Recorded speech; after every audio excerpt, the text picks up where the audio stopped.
Terkuaknya skandal wasit David Kutte membuat fans Manchester United berang.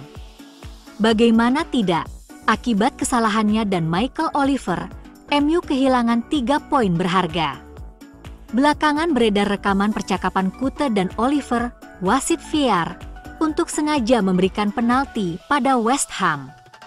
Awalnya keputusan Kutte adalah tidak penalti. Namun seniornya, Oliver di VAR, mendesaknya memberikan West Ham penalti. Keputusan Kutte pun membuat MU kalah. Ten Hag dipecat bersama 6 orang staf ruang belakang MU. Kepala Asosiasi Wasit, EMOL, Howard Webb mengakui Michael Oliver tidak fokus saat memberi penalti kemenangan kepada West Ham. Menurutnya, Michael Oliver adalah wasit VAR yang biasanya sangat berbakat dan dapat diandalkan. Dia menjadi sangat fokus dalam situasi ini dengan kaki delik. Oliver melihat itu sebagai pelanggaran yang jelas, tetapi Webb tidak berpikir dia harus terlibat. Mestinya, Oliver membiarkan keputusan di lapangan apa adanya, mungkin dengan cara apapun. Keputusan itu mungkin salah, seperti dalam kasus ini. Mereka masih perlu melihat monitor dengan sudut pandang baru dan membuat panggilan. Pemain muda Manchester United, Seko Kone, mengalami cedera saat pertandingan EFL Trophy melawan Huddersfield, dan ia terlihat meninggalkan pertandingan dengan kruk sambil mengenakan sepatu bot pelindung. Gelandang muda itu menjadi pemain inti untuk tim U21 United. Seko Kone cemerlang sejauh ini. Ia mampu mengubah arah lawannya dengan mudah, dan ia melangkah cepat di lini tengah saat membawa bola. Kone tertatih-tatih meninggalkan lapangan setelah ia dihadang lawan dengan keras.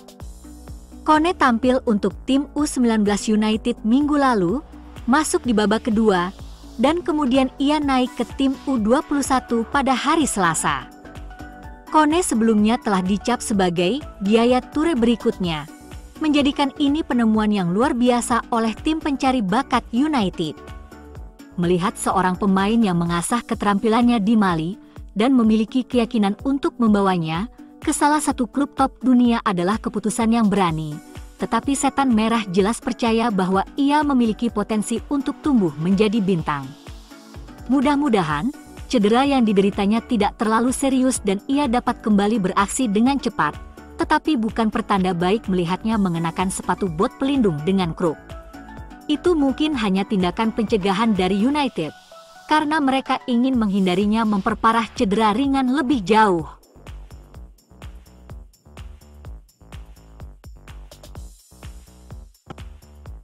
Ruben Amorim berharap dapat bekerja sama dan mengembangkan karir bek Manchester United, Leny Yoro, yang hampir pulih dari cedera, menurut Fabrizio Romano. Mantan bos Sporting itu telah mulai menilai para pemain di Carrington yang saat ini tidak ikut membela negaranya. Amorim dan staf pelatihnya memandang pemain Prancis itu sebagai bagian integral dari proyek jangka panjang prospektif mereka, menganggapnya sebagai bakat menonjol di generasi. Tiba dari Lille pada musim panas dengan harga yang dilaporkan mencapai 59 juta pound. Setelah tampil gemilang di Ligue 1 musim lalu, Yoro mengalami kemunduran besar dalam penampilan keduanya untuk Setan Merah selama pramusim, absen selama beberapa bulan karena masalah pergelangan kaki. Cedera tersebut, yang awalnya dianggap ringan, akhirnya menjadi jauh lebih mengkhawatirkan dari yang diantisipasi sebelumnya, dan membuat remaja tersebut absen selama seluruh musim sejauh ini. Akibatnya, Yoro tidak pernah tampil untuk pelatih yang membelinya, Erik ten Hag, yang dipecat pada bulan Oktober karena awal musim United yang buruk. Namun, sekarang, Yoro mendekati debutnya dengan warna barunya, yang akan datang di bawah pelatih kepala baru Amorim.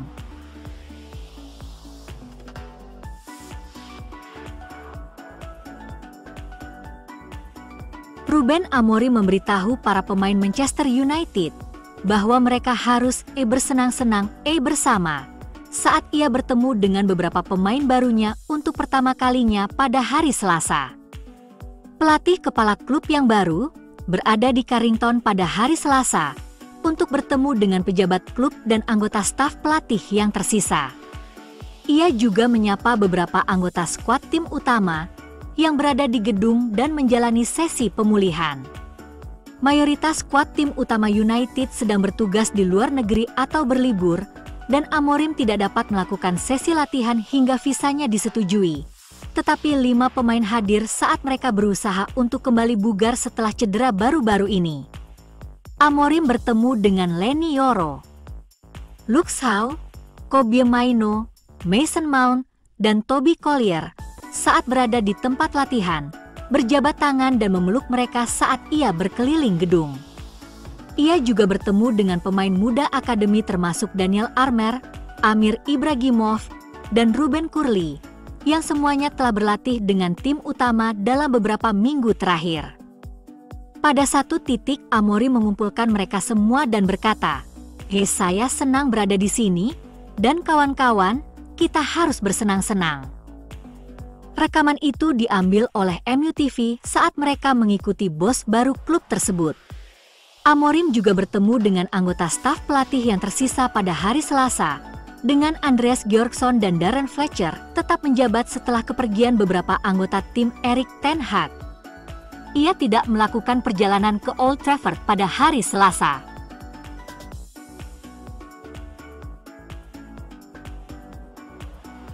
Klasemen sementara Liga Primer lebih padat dari sebelumnya pada tahap musim ini. Segalanya dapat berubah dengan sangat-sangat cepat untuk tim manapun di grup tersebut. Manchester United, yang baru saja memecat manajer mereka, hanya terpaut 5 posisi dari zona degradasi. Namun, lihatlah dari sudut pandang lain, dan musim ini tidak terlihat begitu buruk. United hanya terpaut 4 poin dari Chelsea di posisi ketiga, sementara mereka unggul 8 poin dari 3 terbawah. Aston Villa, yang lolos ke Liga Champions musim lalu, telah menang 1 kali dari 6 pertandingan, tetapi masih hanya terpaut 1 poin dari posisi ketiga. Chelsea, di posisi ketiga, memiliki 1 kemenangan dari 5 pertandingan. Dan Arsenal yang berada di posisi keempat, tidak pernah menang dalam 4 pertandingan terakhir mereka. Tottenham hanya terpaut 3 angka dari 3 besar. Klasemen Liga Primer lebih padat dari sebelumnya, setelah 11 pertandingan dalam 1 musim. Hanya 4 poin yang memisahkan posisi ketiga dan ke-13, yang merupakan selisih yang lebih kecil, dibandingkan dengan tahap ini di musim lainnya dalam sejarah Liga Primer. Lebih jauh lagi, selisih antara posisi kedua dan ketiga, yakni 4 poin, sama dengan selisih antara posisi ketiga dan ke-13 untuk pertama kalinya. Sementara itu, selisih antara posisi ketiga dan ke-9 hanya 1 poin. 9 tim Liga Primer telah memenangkan tepat 5 dari 11 pertandingan pertama mereka. Namun, meskipun selisihnya sangat tipis, kesimpulan yang luas dibuat tentang tim-tim yang terlibat. Dalam hal Liga Primer musim ini, Chelsea yang punya 1 kemenangan dari 5 laga, dibicarakan sebagai pesaing 4 besar, dan pembicaraan seputar Enzo Maresca sebagian besar tentang betapa cerahnya masa depan klub tersebut. Nottingham Forest memiliki poin yang sama di urutan kelima, di belakang Chelsea dan Arsenal dalam selisih gol, dan mereka memang pantas dipuji, tetapi mereka masih hanya unggul 3 poin di atas Brentford yang berada di paruh bawah klasemen. Newcastle hanya tertinggal 1 poin setelah meraih kemenangan beruntun atas Arsenal dan Nottingham Forest, namun manajer mereka Eddie Howe berada di bawah tekanan. 2 pertandingan lalu mereka berada di posisi ke-12, dan sekarang mereka bisa menyamai poin dengan posisi ketiga, dengan hasil imbang di pertandingan berikutnya.